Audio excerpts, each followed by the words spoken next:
민수기 32장 28절에서 42절입니다.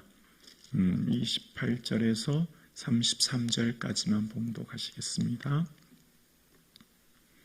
28절 함께 봉독하겠습니다. 이에 모세가 그들에 대하여 제사장 엘르아살과 눈의 아들 여호수아와 이스라엘 자손 지파의 수령들에게 명령하니라. 모세가 그들에게 이르되 갓 자손과 르벤 자손이 만일 각각 무장하고 너희와 함께 요단을 건너가서 여호와 앞에서 싸워서 그 땅이 너희 앞에 항복하게 이르면 길앗 땅을 그들의 소유로 줄 것이니라. 그러나 만일 그들이 너희와 함께 무장하고 건너지 아니하면 그들은 가나안 땅에서 너희와 함께 땅을 소유할 것이니라. 갓 자손과 르벤 자손이 대답하여 이르되 여호와께서 당신의 종들에게 명령하신 대로 우리가 행할 것이니라. 우리가 무장하고 여호와 앞에서 가나안 땅에 건너가서 요단 이쪽을 우리가 소유할 기업이 되게 하리다. 모세가 갓 자손과 르벤 자손과 요셉의 아들 므낫세 반 지파에게 아모리인의 왕의 시온의 나라와 바사 왕 옥의 나라를 주되 곧 그 땅과 그 경내의 성읍들과 그 성읍들의 사방 땅을 그들에게 주매. 아멘. 하나님 앞에 우리는 간구하여 기도드립니다. 우리의 소원과 바람을 하나님 앞에 아뢰입니다. 그런데 조금만 더 기도에 대해서 생각해 보면 기도는 정보 전달이 아니라는 것을 알게 됩니다. 우리의 바람과 소원, 우리의 마음의 것들을 하나님께 아뢰는 정보 전달의 차원이 아니라는 걸 우리는 금방 알게 되죠. 왜냐하면 하나님은 우리에게 구하기 전에 있어야 할 것을 이미 아시는 전능하신 하나님이기 때문입니다. 그러니까 우리의 간청, 간구, 소원을 아뢰는 단계의 차원을 넘어서는 것이 기도다라고 하는 것을 알게 되죠. 그래서 주님은 골방에 들어가 은밀한 중에 보시는 하나님께 기도하라 말씀하시면서 기도는 하나님 앞에서 하는 것이요 기도는 우리의 언어를 넘는 정보 전달이나 간청이나 소원을 넘는 것이라는 것을 이미 알고 있습니다.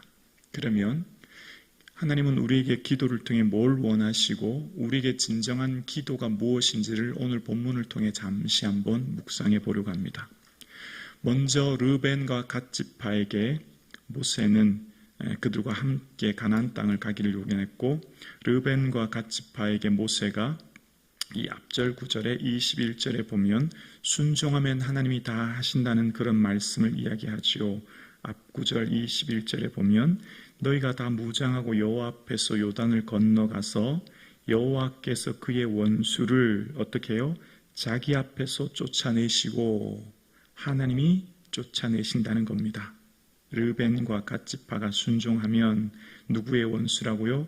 그의 원수, 하나님의 원수인 것이죠. 이스라엘의 원수를 넘어서는, 그러니까 지난 시간 우리가 말씀을 묵상할 때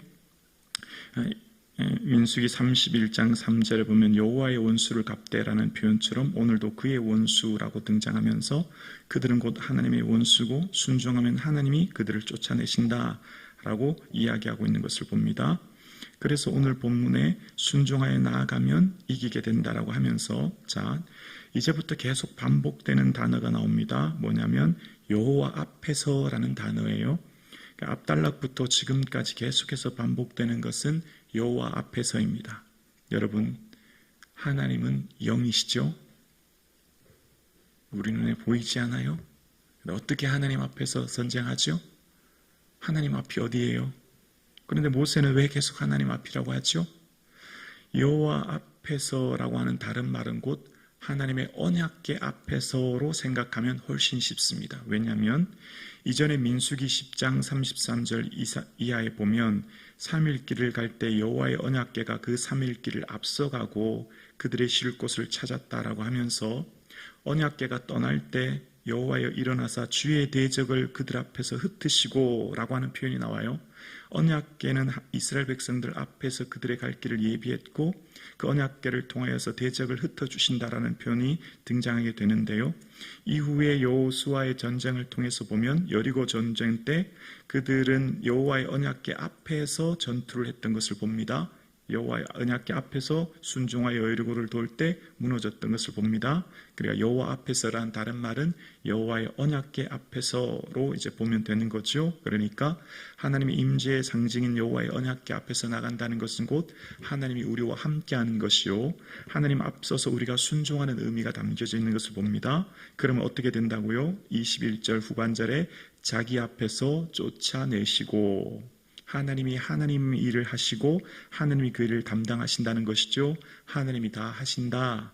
순종하면 하나님이 하실 거야. 그렇게 말씀하시는 겁니다.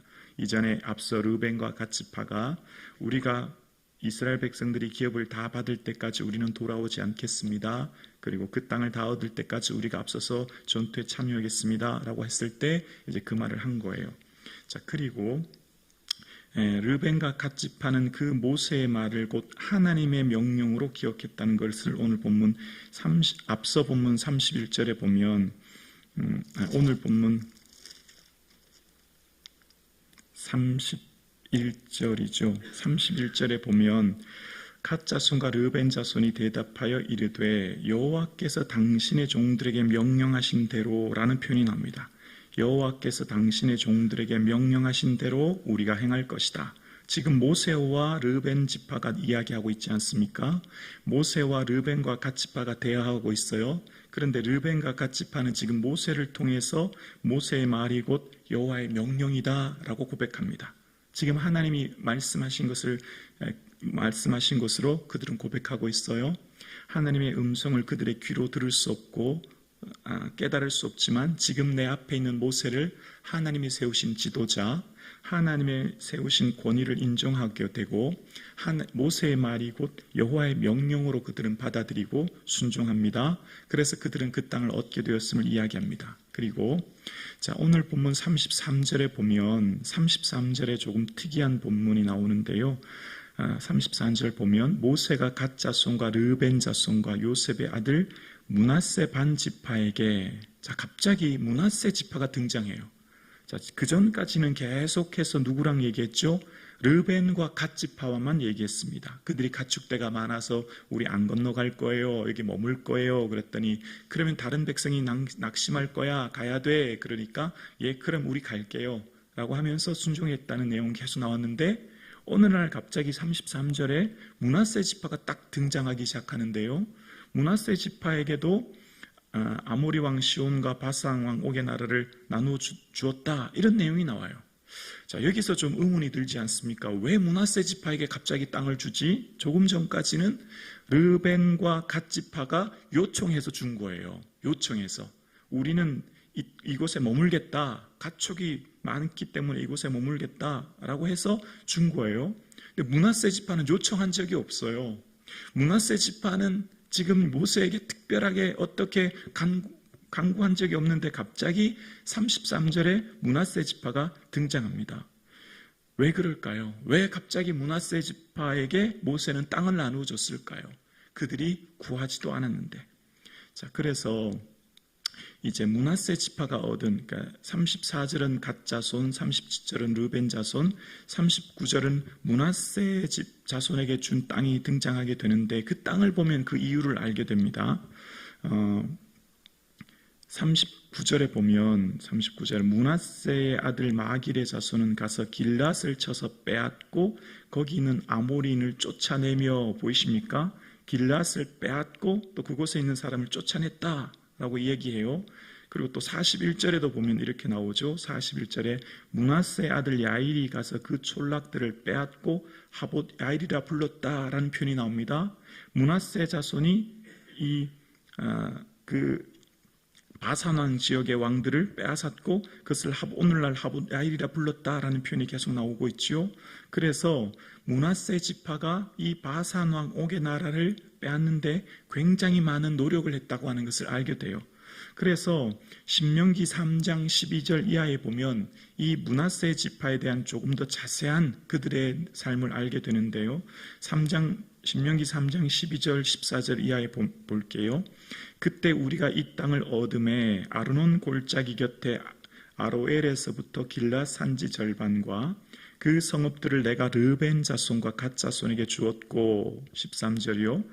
길르앗의 남은 땅과 옥의 나라였던 아르곱 지방 곧 온 바산으로는 바산이라는 나라를 얘기하죠. 내가 므낫세 반지파에게 주었노라. 므낫세 지파에게 줬대요. 왜냐하면 바산은 옛적의 르바임 땅이라 부르더니 14절에 므낫세의 아들 야일이 그 술 족속과 마아가 족속의 경계까지 아르곱 온 지방을 어떻게 해요?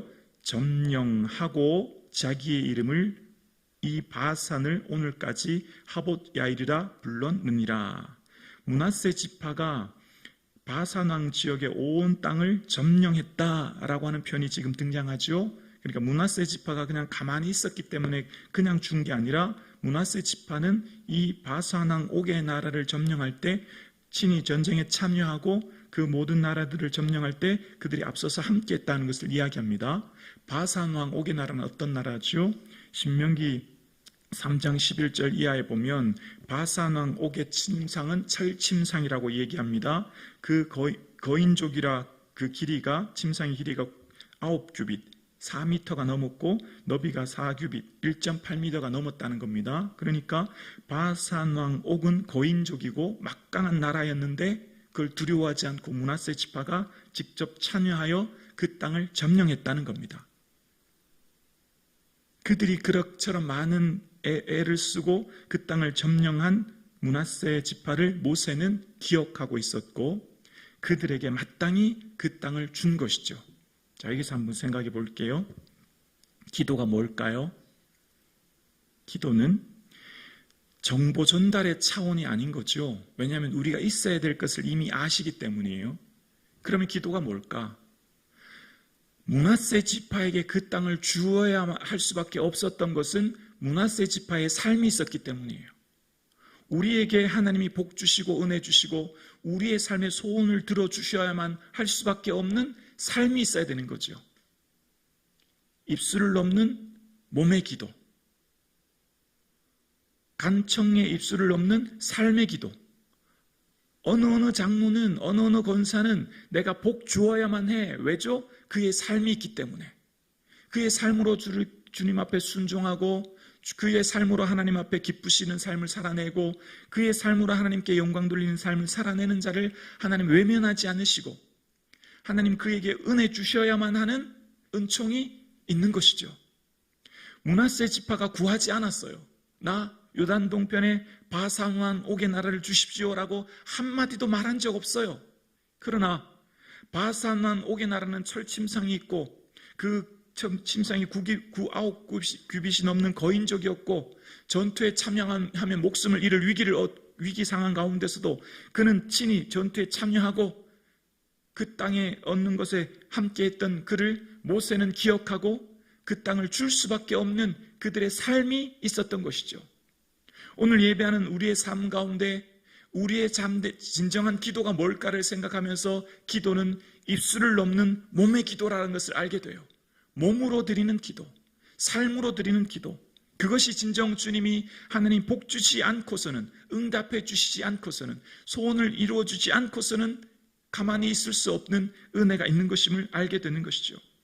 오늘 그래서 우리의 삶 가운데 하나님 기뻐하시는 삶의 모습이 곧 그의 삶에 하나님 은혜 내려주시고 하나님께서 바산 왕의 땅을 옛적은 르바임이라고 했고 그 바산 왕의 땅을 오늘은 하봇 야인이라 부르면서 그 막강한 바산 왕의 땅을 하봇 야일이라 불렀던 므낫세 지파를 하나님 기억하시고 그들에게 은혜 주시고 그들이 함께했던 땅을 나누어 줬던 모세의 삶을 통해서 하나님께서 진정 우리의 삶에 원하고 바라시는 게 뭘까를 오늘 본문을 통해 깨닫게 되는 것입니다.